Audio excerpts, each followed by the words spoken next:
Le respect est très, très important. Très important pour un humain normalement constitué de se faire respecter. Et je le dis, je le dirai encore une fois, je le dirai encore autant qu'il le faudra pour que ceux qui doivent comprendre, comprennent. Le respect ne se donne pas. Le respect ne s'attribue pas gratuitement. Le respect s'impose à travers votre propre comportement, votre propre tenue. Beaucoup de Nigérians ont pris un avion partant pour l'Arabie Saoudite pour des voyages, diverses raisons. Arrivés en Arabie Saoudite, arrivés à Jeddah, en provenance du Nigeria, à bord de Air Peace, le carrier, on leur a demandé de rentrer au Nigeria. Donc on a annulé leur visa. 264 Nigériens arrivés en Arabie Saoudite, on leur a demandé de rentrer chez eux. C'est incroyable, inimaginable. Les autorités du Royaume d'Arabie Saoudite ont annulé dimanche les visas de 264 passagers arrivés à Jeddah en provenance du Nigeria, à bord de Air Peace. On ne sait pas expliquer immédiatement les raisons pour lesquelles les passagers, dont la plupart se rendaient en Arabie Saoudite dans le petit Daja, ont été demandés de rentrer. Daily Trust a rapporté que le vol avait décollé à l'aéroport international de Murtala Mohamed de Lagos via l'aéroport international Malal Manu dimanche soir et a atterri à l'aéroport international de King Abdulaziz Jeddah en Arabie Saoudite. Mais la consternation du personnel de la compagnie aérienne, les autorités saoudiennes, ont annoncé que tous les visas des passagers avaient été annulés à l'arrivée. L'incident s'est produit à peine une semaine après qu'Air Peace a lancé un vol direct vers l'Arabie Saoudite. On va essayer de comprendre un peu très rapidement pour quelles seraient les raisons pour lesquelles on annulerait les visas d'aussi grand nombre de passagers africains. C'est dans quel but, okay? Il a été constaté que lorsque l'ambassade du Nigeria, l'ambassadeur du Nigeria, est entré en communication avec les autorités saoudiennes, on a réduit le nombre de passagers à refouler de 264 à 177. 264 à 177. Imaginez-vous, vous prenez un avion pour aller quelque part. Évidemment, après avoir crapahuté, vous faites quelque peu d'argent pour faire votre voyage. Vous préparez tout ça. Vous achetez un billet d'avion et vous voyagez. Arrivez à l'endroit, sur place, on vous dit « Non, monsieur, vous rentrez chez vous ». Pourquoi ? Il n'y a aucune raison, rentrez chez vous. Qui va rembourser l'argent de l'avion ? C'est pour quelle raison ? Pourquoi pensez-vous qu'on a renvoyé les Nigérians ? D'après vous, vous pensez que c'est pourquoi ? Ok, si vous pensez savoir la raison pour laquelle on a renvoyé les Nigériens, faites une pause à la vidéo et faites votre commentaire pour nous faire ça. Faites une pause maintenant pour nous dire ce que vous pensez sont les raisons pour lesquelles on a renvoyé les Nigériens. On va essayer de voir. On n'a pas donné des raisons directes, mais on va essayer de voir selon les éléments que nous avons. Alors, Air Peace est un carrier, c'est-à-dire une entreprise d'avion aérienne nigérian qui a commencé les vols entre le Nigeria et l'Arabie Saoudite il y a à peine une semaine, en concurrence évidemment avec le carrier, le grand saoudien, qui seul, en tout cas jusque-là, faisait l'Arabie Saoudite et le Nigeria. Donc à peine une semaine, ils ont eu une concurrence. La première raison qu'on essaie de voir ici, c'est que Air Peace a commencé à vendre des tickets moins chers par rapport aux carriers saoudiens arabes. Vous comprenez ? Évidemment, pour une personne normalement constituée, vous partez en Arabie Saoudite ou peu importe la destination, vous avez deux options. L'option chère et l'option moins chère. Et si vous n'êtes pas le genre de personne qui donne beaucoup trop d'attention à la qualité et tout le reste, vous acheterez quel billet ? L'option moins chère. Bon, l'Arabie Saoudite, avec ses muscles, évidemment, comme beaucoup de Nigérians désormais commencent à acheter des billets de l'Arabie Saoudite via Air Peace, donc Air Peace qui est une entreprise nigériane, l'Arabie Saoudite a décidé de rendre la tâche difficile à Air Peace, à décourager Air Peace, en annulant les visas de ses passagers. Okay? Donc on annule les visas des passagers venant par Air Peace, pendant que ceux qui y arrivent par autre chose sont acceptés. C'est pour faire quoi ? C'est pour faire tomber, c'est pour vous décourager, c'est pour vous faire rentrer, n'est-ce pas ? Première pensée. Alors, deuxième pensée, ce serait quoi ?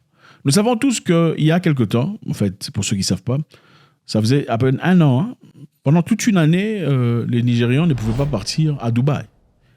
N'est-ce pas ? Mais bon, ça, ce n'était pas limité aux Nigérians. Dubaï n'acceptait pas beaucoup d'Africains, beaucoup de pays africains d'ailleurs. Et heureusement que le Nigeria était parmi les seuls pays à vraiment se révolter par rapport à ça. Vraiment pousser un peu pour dire autant vous faites ça, nous aussi on va répliquer par des moyens qui sont nécessaires. Okay? Parce qu'il est clair, Dubaï n'a pas refusé d'accepter les Européens. Okay? Jamais Dubaï n'a dit, bon, les Européens ne viendront pas chez nous parce qu'il y a telle ou telle situation. Jamais. On a fait ça seulement pour les Africains et principalement pour ceux du Nigeria. Quelles seraient les raisons pour lesquelles on aurait fait ça? Sachant que les Africains sont ceux qui dépensent beaucoup d'argent à Dubaï, n'est-ce pas? Beaucoup d'Africains jeunes, en tout cas, il y a beaucoup de jeunes femmes aujourd'hui qui vont à Dubaï pour acheter de l'or, acheter des bijoux, qui rentrent en Afrique, généralement en Afrique de l'Est, pour aller revendre. Certains en Afrique centrale aussi. Donc, beaucoup d'Africains, nous savons, vont à Dubaï pour s'amuser, pour acheter des histoires, pour faire tout ça. Donc, c'est-à-dire, pour le tourisme, Dubaï requiert beaucoup d'argent, gagne beaucoup d'argent venant d'Afrique. Mais comment est-ce qu'ils auraient pu avoir le courage de fermer la porte à ces gens comme ça? Ça, c'est notre deuxième option. Troisième option, nous savons tous que le Nigeria, ce n'est pas de la mer à boire. Les Nigérians ont un comportement très, très, très délicat. Le Nigérian, là où il va, ça ne rigole pas. Il vient chez vous, il s'installe, il sait comment avancer, travailler, faire de l'argent. Et ça, ce n'est pas limité au travail légal. Okay? Des fois, c'est illicite. En tout cas, d'ailleurs, pour la plupart des cas, en Afrique du Sud, par exemple, on ne les aime pas beaucoup. Parce que beaucoup, parmi eux, font des histoires qui sont inacceptables. C'est vrai qu'on ne pourrait pas mettre tous les Nigérians ou tous les Nigérians dans le même panier. Évidemment, ce serait complètement injuste. Mais dire que les Nigérians sont impliqués dans la drogue, impliqués dans les armes, impliqués dans les trafics humains, ne serait pas complètement faux. Parce qu'évidemment, si vous connaissez les quartiers qu'il faut, vous allez voir, vous les verrez là-bas. C'est eux qui sont en train de gérer les histoires. Ils ne sont peut-être pas les grands Bwana, ils sont peut-être des runners. Il y a peut-être des gens plus grands qu'eux. Mais en réalité, sur place, ce qu'ils font, c'est ce qu'ils font. Et je vous rappelle ici que beaucoup de pays africains étaient libérés. On leur avait autorisé de partir à Dubaï, pendant que le Nigeria était toujours bloqué. Les Nigérians n'étaient pas acceptés à Dubaï. Donc, il y a un vrai sujet, un vrai problème. Aujourd'hui, d'ailleurs, ce n'est pas limité à Dubaï. Regardez au Kenya. Au Kenya, il y a le même problème. Le Kenya ne veut pas. Beaucoup de Kenyans ne veulent pas des Nigérians chez eux.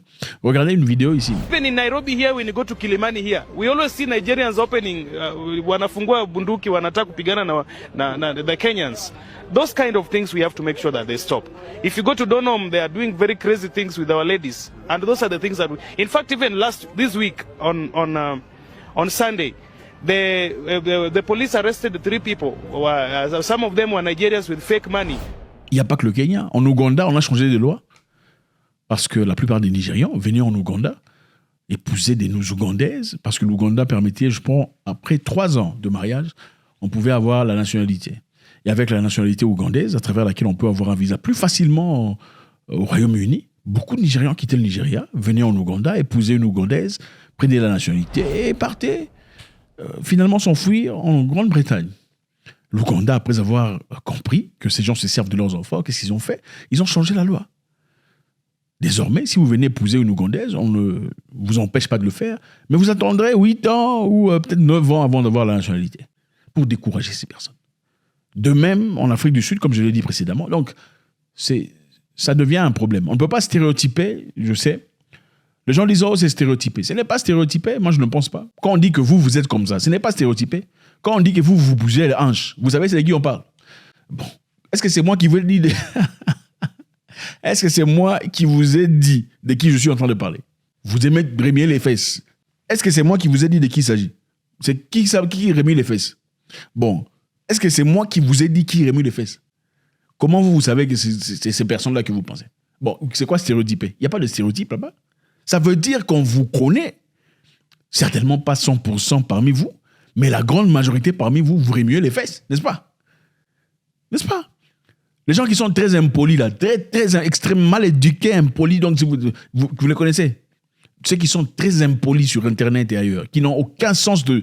Vous les connaissez. Est-ce que c'est moi qui vous ai dit c'est qui?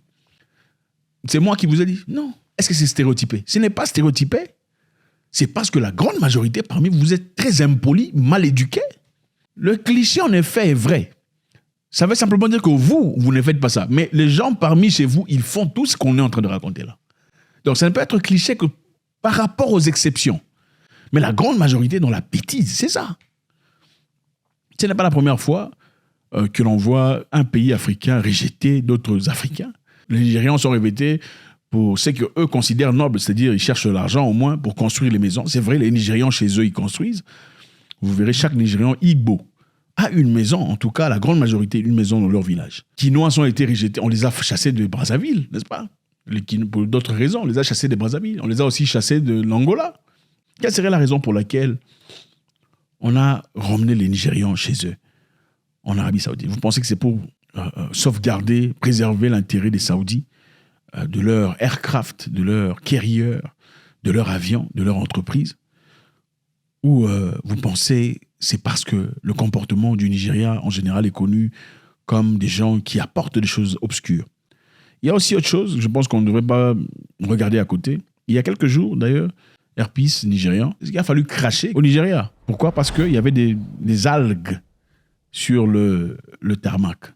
Des algues, imaginez-vous, infestés par des algues. Avec l'argent qu'on peut se faire. Le pays ne peut pas débourser de l'argent pour nettoyer correctement la piste. Ça me dépasse. Je pense que c'est encore ça. Ça nous ramène à le respect. Le respect, ce n'est pas seulement s'enrichir parce qu'on est devenu président de la République. Moi, aucun président ne me fait peur. Je n'ai peur de personne. Je n'ai pas peur du président. Je n'ai pas peur de son fils. Je n'ai pas peur de ses secrétaires. Je n'ai pas peur des ministres. Je m'en fous éperdument. Je n'ai pas peur des politiciens. Je n'ai peur de personne. Votre argent, c'est votre argent. Pour la plupart, ce n'est pas légal. C'est de l'argent illicite. Donc, ce n'est même pas de l'argent. Je respecte les gens qui ont bossé dur pour leur argent. Vous avez bossé dur pour votre argent, vous avez tout mon respect. Vous êtes un homme de valeur, vous avez tout mon respect. Vous avez de l'argent parce que subitement, vous avez été catapulté au-dessus de tout le monde en politique. Ce n'est pas pour ça que je vous respecterai. Excusez-moi, vous n'êtes absolument personne devant moi. Ça ne me fait pas peur. Je pense que ces gens-là doivent respecter la population qui leur donne cette opportunité de vie. Les algues dans les tarmacs de vol, c'est choquant. Triste de voir qu'aujourd'hui, en 2023, il faut aller inaugurer des toilettes, des latrines publiques. On est inauguration, vous avez un gouverneur ou un président. Ça me dépasse. On devrait dépasser ce niveau-là. Quand vous êtes président de la République et vous voyagez, vous allez ailleurs dans d'autres pays. Vous n'avez pas honte quand vous rentrez chez vous. Vous allez chez les gens, vous voyez des routes, vous n'avez pas honte, ça ne vous fait pas la honte. Quand vous voyez votre population comme des moutons, des animaux, des chèvres, en train des millions de personnes, ce n'est pas normal qu'il y ait des millions de personnes en train de marcher entre eux comme ça. Même en Chine, ce n'est pas comme ça. Il n'y a pas d'école digne de ce nom, il n'y a pas d'hôpitaux, les gens n'ont pas de salaire pendant que vous vous enrichissez. Et puis, quand il y a vos enfants qui sont coincés quelque part ailleurs, dans un autre pays, on ne peut même pas faire confiance à l'ambassade, disant je vais à l'ambassade pour que l'ambassade prenne soin de moi ou que l'ambassade me vienne à l'aide. C'est triste.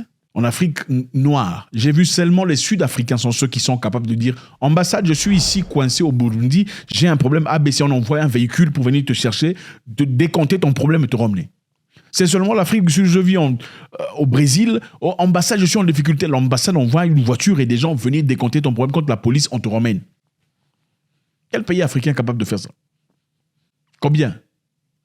Des fois, je me demande si on s'est servi des mêmes histoires pour nous créer. Je ne sais pas si le mélange était le même. Je me demande. Il faut bien nous dire et nous éclaircir. Merci infiniment. J'ai perdu mes mots. God bless.